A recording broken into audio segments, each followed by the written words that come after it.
Modernismo português. Na história da literatura, um dos movimentos recentes mais impactantes foi o modernismo em Portugal.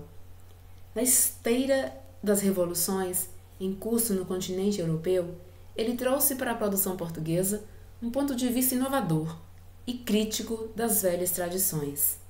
Faz parte de um movimento cultural maior, presente em muitos países, retratando e influenciando a sociedade mundial de sua época. Iniciou-se nas primeiras décadas do século XX, durou até por volta dos anos 70, com o surgimento do Estado Novo em Portugal. O marco inaugural desse movimento foi o lançamento da revista Orfeu, em 1915. Contexto histórico. A partir de 1910, com a proclamação da República, surgem dois partidos políticos, saudosistas e integralistas.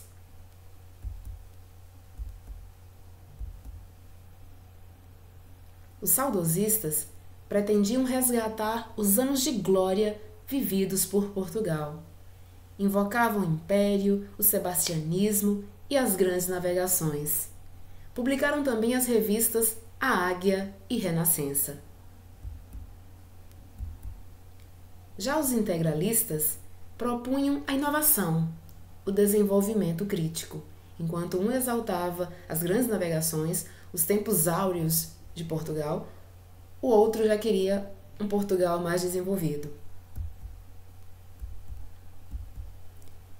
Outro fato do contexto histórico foi de 1914 a 1918 a Primeira Guerra Mundial. De 1939 a 1945 a Segunda Guerra Mundial.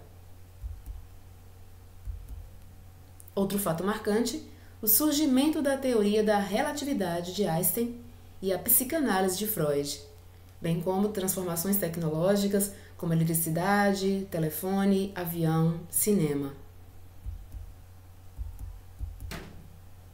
Características: distanciamento do sentimentalismo, espírito dinâmico acompanhando as transformações tecnológicas, nacionalismo, espírito crítico e questionador. São as características aí as mais importantes. Linguagem cotidiana, a linguagem do dia a dia. Oposição às normas, originalidade, ruptura com o passado numa atitude inovadora. Gerações modernistas. Foram 3. A primeira geração, a geração de Orfeu, orfismo, foi de 1915 a 1927.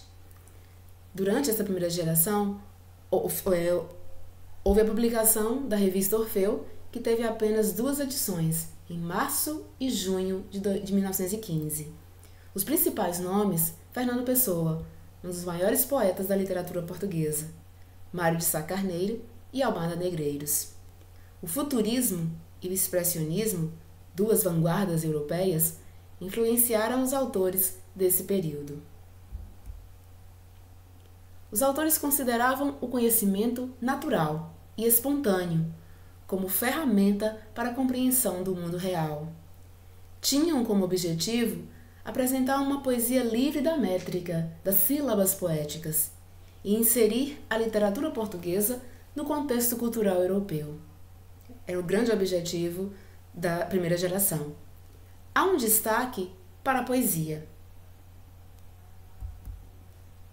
A segunda geração, a geração da revista Presença, de 1927 a 1940.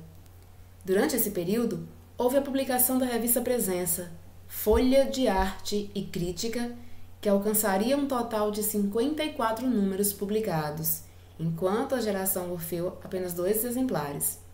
Principais nomes: Branquinho da Fonseca, João Gaspar Simões, José Régio, Miguel Torga, Irene Lisboa e Adolfo Casais Monteiro. Seus representantes defendiam uma literatura intimista, voltada para a introspecção, para o eu, sem compromissos com as instabilidades. Há um destaque, nessa geração, para a poesia, o romance, o conto e a crítica literária. A terceira geração, a geração do neorrealismo, durante esse período, que foi de 1940 a 1974. Houve a publicação do romance Guy Bells, de Alves Redol, 1939. A obra refere-se aos modestos, o título da obra refere-se aos modestos camponeses de Ribatejo, cuja vida sofrida e injustiçada é apresentada pelo autor em uma série de episódios que se justapõem, como se formassem manchas, símbolo da existência dessas criaturas sem nome nem esperança. Principais nomes: Alves Redol, Ferreira de Castro, Soeiro Pereira Gomes e Fernando Namora. Esses autores defendiam uma literatura crítica, de caráter marcadamente social, que denunciasse a miséria e o desamparo de parte da população portuguesa. Foram fortemente influenciados pelo romance regionalista brasileiro, principalmente pela obra de Graciliano Ramos, José Lins do Rego e Jorge Amado.